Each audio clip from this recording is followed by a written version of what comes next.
తప్పు వైసీపీ వాళ్ళు చేసిన నింద మాత్రం కూటమి ప్రభుత్వం మీద లేదా టీడీపీ కార్యకర్తల మీద వేయటం వైసీపీకి అలవాటుగా మారింది.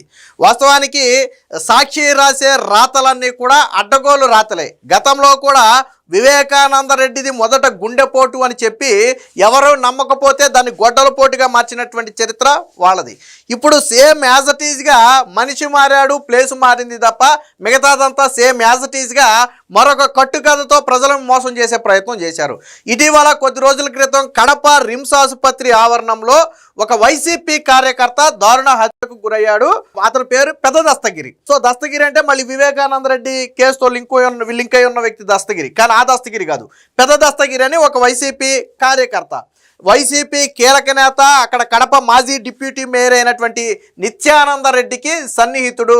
ఈ నిత్యానంద రెడ్డి జగన్మోహన్ రెడ్డికి అత్యంత సన్నిహితుడు. అయితే విషయం ఏంటి, మొదట్లో ఏమని ప్రచారం చేశారు, హత్య జరిగిన వెంటనే ఇది గంజాయి బ్యాచ్ హత్య అని చెప్పి ప్రచారం చేశారు వైసీపీ నేతలే. పైగా ట్విస్ట్ ఏంటంటే అప్పుడు చనిపోయిన వ్యక్తిని తమ కార్యకర్త అని చెప్పుకోవడానికి కూడా ఒప్పుకోలేదు. ఎందుకంటే గంజాయి బ్యాచ్ అని రక్తి కట్టించాలి అంటే మళ్ళీ కార్యకర్త అని చెప్పకూడదు, కార్యకర్త అని చెప్తే మళ్ళీ గంజాయి బ్యాచ్ అనే ఓడు రక్తి కట్టదు. అందుకనే ఆ ప్రయత్నం చేశారు. బట్ తర్వాత విచారణలో తేలింది ఏంటంటే చంపిన వ్యక్తి కూడా నిత్యానంద రెడ్డికి అనుచరుడే, చనిపోయిన వ్యక్తి కూడా నిత్యానంద రెడ్డికి అనుచరుడే. అంటే అటు చంపిన వ్యక్తి ఇటు చనిపోయిన వ్యక్తి ఇద్దరు కూడా వైసీపీకి చెందిన వాళ్ళే.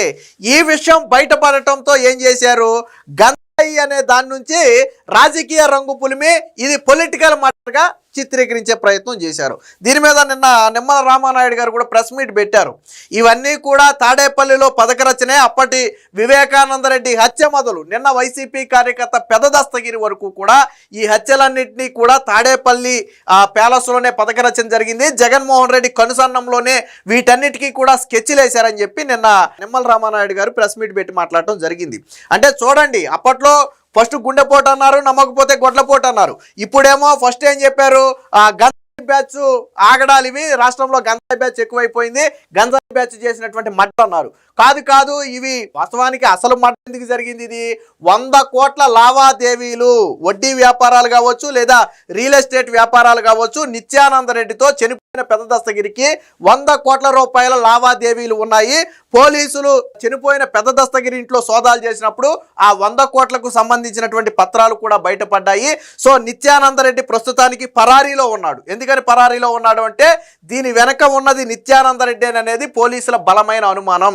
వాళ్ళిద్దరికీ మధ్య ఉన్నటువంటి ఈ 100 కోట్ల లావాదేవీల విషయంలో అడ్డు తొలగించుకోవటానికే నిత్యానంద రెడ్డికి అడ్డుగా ఉన్నాడు కాబట్టి తొలగించుకోవడం కోసం నిత్యానంద రెడ్డి హత్య చేయించాడు అనేది ఇప్పుడు పోలీసులు బలంగా నమ్ముతున్నారు. దానికోసం విచారించాలి అని చూస్తే ప్రస్తుతానికి నిత్యానంద రెడ్డి పరారీలో ఉన్నాడు. ఆయన కడప మాజీ డిప్యూటీ మేయర్గా కూడా చేశాడు. అలాంటి వ్యక్తి పారిపోయాడు. నీకు ఒక వ్యక్తి పారిపోయాడనంటే అంటేనే అర్థం చేసుకోవచ్చు అందులో అతను పాత్ర ఉందా లేదా అనేది. సో దీనికి సంబంధించినటువంటి వార్త కూడా ఒకటి వచ్చింది, ఒకసారి చూద్దాం. పెద్ద దస్తగిరి వెనక పెద్ద కుట్ర, 100 కోట్ల ఆస్తి లావాదేవీలే కారణం.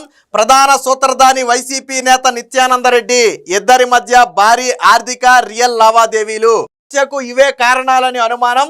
హతులు నిందితులు ఇద్దరు కూడా నిత్యానంద రెడ్డి అనుచరులే. అంటే చంపిన వ్యక్తి చనిపోయిన వ్యక్తి ఇద్దరు నిత్యానంద రెడ్డి అనుచరులే. మరి వైసీపీ కార్యకర్తలు, చంపినోడు వైసీపీ పార్టీ వాడే, చనిపోయినోడు వైసీపీ పార్టీ అయితే దీనికి కూటమి ప్రభుత్వానికి ఏంటి సంబంధం, ఎలా లింక్ పెడతారు?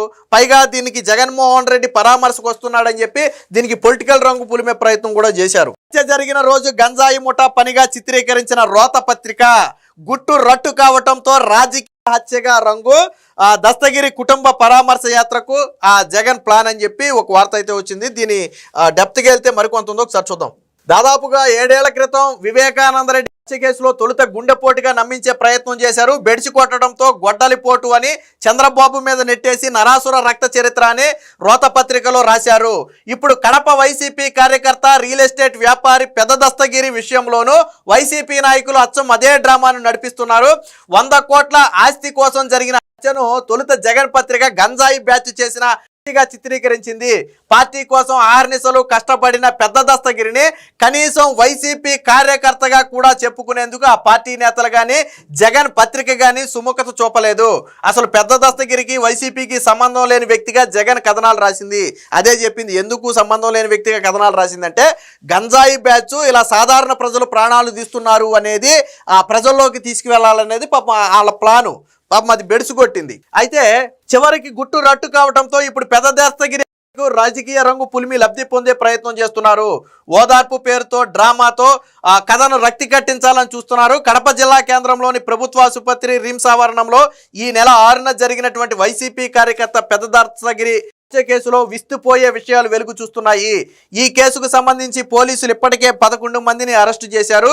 ఈ కేసులో కడప మాజీ మేయర్ వైసీపీ నేత బండి నిత్యానందరెడ్డి ప్రధాన కుట్రదారుడని పోలీసులు ఆరోపిస్తున్నారు. మృతుడితో పాటు నిత్యానందరెడ్డి నిందితులు కూడా నిత్యానందరెడ్డి అనుచరులే. మొదట ఇది రౌడీల మధ్య జరిగిన తగాదాగా పోలీసులు భావించారు. ఆ తర్వాత విచారణలో ఒక్కొక్క విషయం బయటకు వచ్చింది. వాస్తవానికి 3 గంటల్లోనే దీనికి సంబంధించినటువంటి 3 నిందితులను అప్పట్లో అరెస్టు చేయడం అయితే జరిగింది. సో విచారణ సందర్భంగా ఏం తేలిందంటే ఈ ఎవరైతే హత్యలో పాల్గొన్నటువంటి నిందితులు ఉన్నారో హత్య జరిగిన 3 గంటల్లోనే 3 నిందితులు నిత్యానందరెడ్డిని కలిసినట్లు ఆయన ఆశ్రమించినట్లుగా తేల్చారు. అలాగే హత్యకు ముందు హత్య తర్వాత కూడా వాళ్ళు ఫోన్లో నిత్యానందరెడ్డితో మాట్లాడినట్టుగా కాల్ డేటా కూడా సేకరించారు.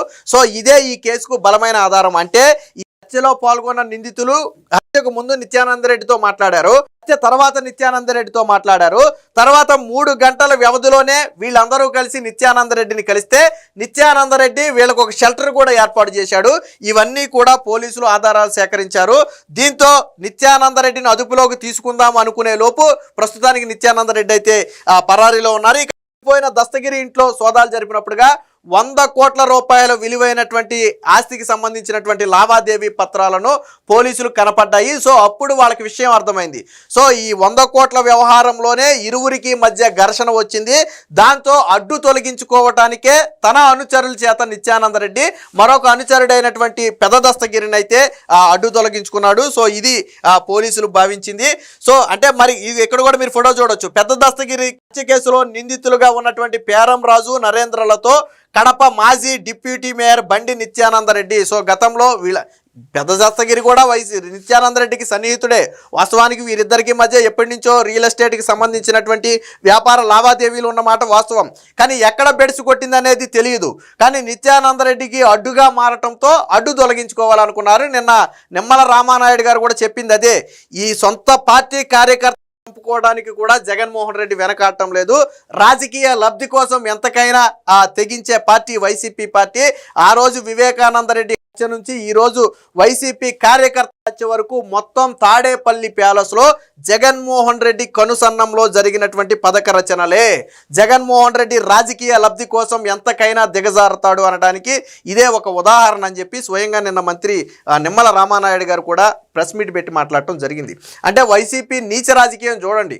ఫస్ట్ గంజాయి బ్యాచ్ చేసిన హత్య రాష్ట్రంలో శాంతి భద్రతలు లేవు అన్నారు. అది గంజాయి బ్యాచ్ హత్య కాదు, సొంత పార్టీ నేతే మరొక కార్యకర్తను చంపించాడు అని తెలిసి దానికి రాజకీయ రంగు పులిమే ప్రయత్నం చేశారు. మొదట అసలు తమ కార్యకర్తను కూడా వైసీపీ నాయకులు కార్యకర్తలు ఎక్కడ చెప్పే ప్రయత్నం చేయలే. ఎందుకని గంజాయి బ్యాచ్ హత్య అన్నప్పుడు రాజకీయ నాయకుడు అంటే మళ్ళీ అది రక్తిఘాటదని చెప్పి అలా చెప్పే ప్రయత్నం చేయలే. కానీ ఎప్పుడైతే సొంత నిత్యానందరెడ్డి చంపించాడు అనే వార్త బయటకు వచ్చిందో, పోలీసులు ఆధారాలు సేకరించారో, ఎట్టి పరిస్థితుల్లో నిత్యానందరెడ్డిని పట్టుకుంటే వైసీపీ పరువు పోతుందని చెప్పి లేదు ఇది రాజకీయ కక్షలతో జరిగిన హత్య అని చెప్పి మళ్ళీ దీనికి అదే సాక్షిలో మళ్ళీ కథనాలు మొదలుపెట్టారు. అంటే చూడండి, ఫస్ట్ గుండెపోటు అని చెప్పింది వాళ్ళే, గొడ్డలిపోటు అని చెప్పి నరాసుర రక్త చరిత్రని రాసింది వాళ్ళే, ఇప్పుడు గంజాయి బ్యాచ్ హత్య అని చెప్పింది వాళ్ళే, తర్వాత లేదు ఇది రాజకీయ హత్య అని చెప్పి చెబుతున్నది వాళ్ళే. అంటే ఎంత నీచంగా దిగజారిపోయారో చూడండి. ఏది ఏమైనా ఈ పెద్ద దస్తగిరి హత్య వెనుక ఖచ్చితంగా వైసీపీ నాయకుల కుట్ర ఉంది, నిత్యానందరెడ్డి కుట్ర ఉంది. వారి మధ్య జరిగినటువంటి ఈ 100 కోట్ల ఆర్థిక లావాదేవీలే ఈరోజు పెద్ద దస్తగిరి హత్యకు ప్రధాన కారణంగా పోలీసులు అయితే భావిస్తున్నారు.